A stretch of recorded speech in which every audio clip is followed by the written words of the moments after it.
قال يا بني لا تقصص رؤياك على إخوتك فيكيدوا لك كيدا. السلام علیکم، welcome to my channel info T V. معزز ناظرین، امید ہے کہ آپ خیریت سے ہوں گے۔ اللہ رب العالمین ہم سب کو اپنے حفظ و امان میں رکھے۔ خوابوں کے سلسلہ میں آج ایک بار پھر ہم آپ کے سامنے بہت اہم ٹاپک لے کر آئے ہیں۔ آج ہم بات کریں گے کہ اگر کوئی انسان اپنے خواب میں گھر دیکھتا ہے تو یہ کس بات کی طرف اشارہ ہے اور اس خواب کی تعبیر کیا ہوگی۔ ناظرین، مختلف لوگ مختلف خواب دیکھتے ہیں۔ کوئی انسان اپنے خواب میں یہ دیکھتا ہے کہ وہ اپنے گھر کے اندر داخل ہو رہا ہے، کوئی انسان یہ دیکھتا ہے کہ وہ کسی کے گھر کے اندر داخل ہوتا ہے، کوئی انسان اپنے خواب میں خود کو اپنا گھر تعمیر کرتا ہوا دیکھتا ہے، کوئی انسان مٹی کا گھر دیکھتا ہے اور کوئی انسان چونے اور سیمٹ کا گھر دیکھتا ہے۔ تو ان سب خوابوں کی تعبیر کیا ہوگی، آج میں آپ کے سامنے وہ ذکر کروں گا۔ پہلی بات، خواب میں گھر دیکھنے کی سب سے بڑی تعبیر یہ ہے کہ رؤیت منزلا فی المنام یفسرها العالم۔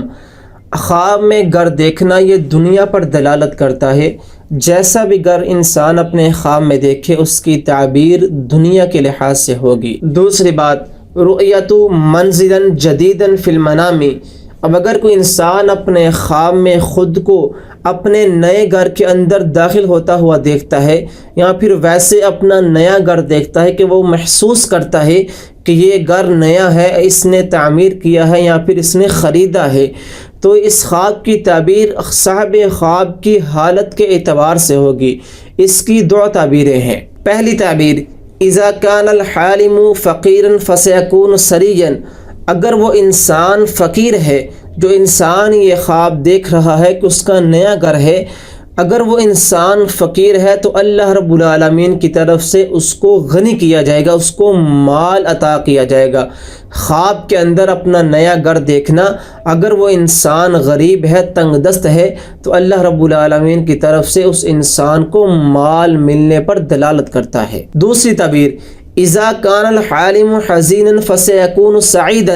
اگر وہ انسان غم زدہ ہے، وہ انسان پریشان حال ہے، تو اس بات پر دلالت کرتا ہے کہ اللہ رب العالمین کی طرف سے اس کو خوشحالی میں مبتلا کیا جائے گا، اس کے غم کو، اس کی پریشانی کو خوشی میں تبدیل کرنے پر دلالت کرتا ہے کہ جو انسان اپنے خواب میں خود کا نیا گھر دیکھتا ہے۔ تیسری بات، اب اگر کوئی انسان اپنے خواب کے اندر یہ دیکھتا ہے کہ وہ کسی انجان گھر کے اندر داخل ہوتا ہے اور داخل ہو کر جب وہ باہر نکلنے کی کوشش کرتا ہے تو وہ باہر نہیں نکل پاتا، وہ باہر نکلنے کی قدرت اور طاقت نہیں رکھ پاتا، تو یدل علی الموت، اس انسان کی صاحب خواب کی موت کی طرف اشارہ ہے کہ جو انسان کسی انجان گھر میں داخل ہو اور باہر نہ نکل سکے تو امام صاحب کہتے ہیں یہ صاحب خواب کی موت کی طرف اشارہ ہے۔ چوتھی بات، رؤیت منزل من الطین۔ اگر کوئی انسان اپنے خواب میں مٹی کا گھر دیکھتا ہے کہ اس انسان کا گھر مٹی کا ہے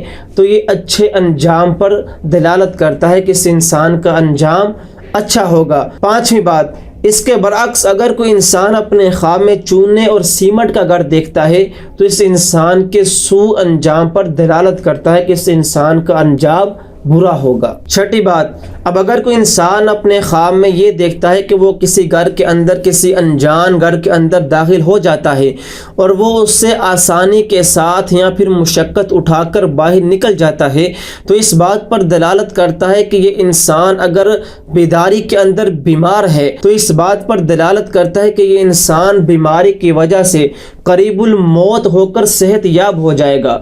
کسی انجان گھر کے اندر داخل ہونا، اس سے آسانی کے ساتھ یا پھر مشقت اٹھا کر باہر نکلنا، لیکن باہر نکل جانا تو اس انسان کی بیماری کی وجہ سے قریب الموت ہو کر، موت کے قریب ہو کر صحت یاب ہونے پر دلالت کرتا ہے۔ ساتویں بات، رؤیت منزلا واسعا فی المنام۔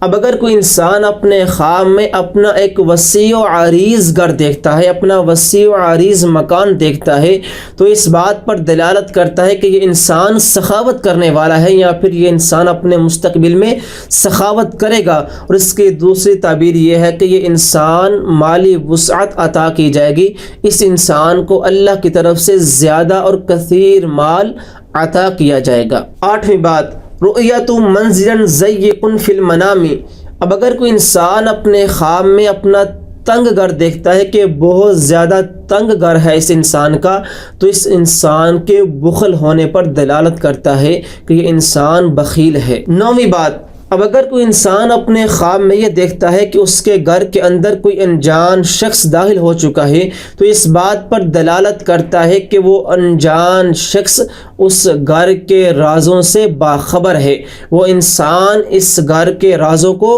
جاننے والا ہے۔ اور اسی طرح اگر کوئی انسان یہ دیکھتا ہے کہ اس کے گھر کے اندر کوئی فاسق و فاجر انسان داخل ہوا ہے، تو اس بات پر دلالت کرتا ہے کہ وہ انسان صاحب خواب کی بیوی کے بارے میں خیانت کرے گا۔ 10ویں بات، اب اگر کوئی انسان، کوئی غیر شادی شدہ انسان یہ خواب دیکھے کہ وہ بہت خوبصورت گھر تعمیر کر رہا ہے، تو اس بات پر دلالت کرتا ہے کہ یہ انسان بہت حسین و جمیل اور اونچے مرتبے والی عورت سے نکاح کرے گا۔ 11ویں بات، اب اگر کوئی انسان اپنے خواب میں یہ دیکھتا ہے کہ وہ بہت دور سے اپنے گھر کو دیکھ رہا ہے، ایک گھر ہے وہ اس کو بہت دور سے دیکھ رہا ہے، تو اس بات پر دلالت کرتا ہے کہ یہ انسان ایسی کامیابی حاصل کرے گا جو اس کو بہت تاخیر کے ساتھ ملے گی۔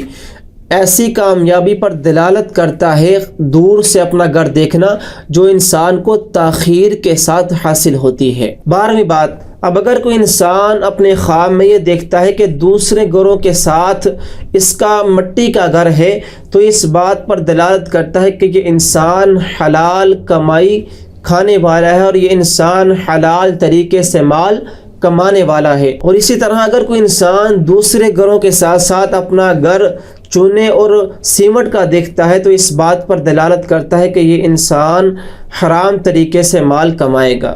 13ویں بات، اب اگر کوئی امیر شخص یہ خواب دیکھتا ہے کہ وہ نئے گھر میں داخل ہو رہا ہے، تو اس انسان کے مال میں زیادتی کی طرف اشارہ ہے۔ اور اگر کوئی فقیر اور مسکین اور غریب انسان یہ دیکھتا ہے کہ وہ اپنے نئے گھر میں داخل ہو رہا ہے، تو اس انسان کے غنی ہونے پر دلالت کرتا ہے۔ 14ویں بات، اب اگر کوئی انسان اپنے خواب میں اپنا گھر بدنما، گندا اور تنگ دیکھتا ہے، تو اس انسان کے بدعمالی پر دلالت کرتا ہے۔ 15ویں اور آخری بات، اب اگر کوئی انسان اپنے خواب میں اپنے گھر کے اندر جھاڑو دے رہا ہے، یا پھر عورت کو یہ اپنے گھر کے اندر جھاڑو دیتی ہے، تو اس کی ایک تعبیر یہ ہے کہ اچانک مال ملنے پر دلالت کرتا ہے۔ جو انسان، کوئی عورت یا مرد اپنے گھر کے اندر جھاڑو دے رہی ہے یا دے رہا ہے، تو ان کو اچانک مال ملنے پر دلالت کرتا ہے۔ اور بعض معبرین نے یہ لکھا ہے کہ جو انسان اپنے گھر کے اندر جھاڑو دیتا ہے تو اس گھر سے غم ختم ہونے پر دلالت کرتا ہے۔ تو یہ تھی مختلف تعبیریں خواب کے اندر گھر دیکھنا۔ بہرحال اچھا خواب ہے تو الحمدللہ، برا خواب ہے تو اعوذ باللہ من الشیطان الرجیم، یا اعوذ باللہ من الشیطان الرجیم من شر ہذہ الرؤیا۔ اللہ رب العالمین ہم سب کے حامی ناصر ہوں۔ السلام علیکم۔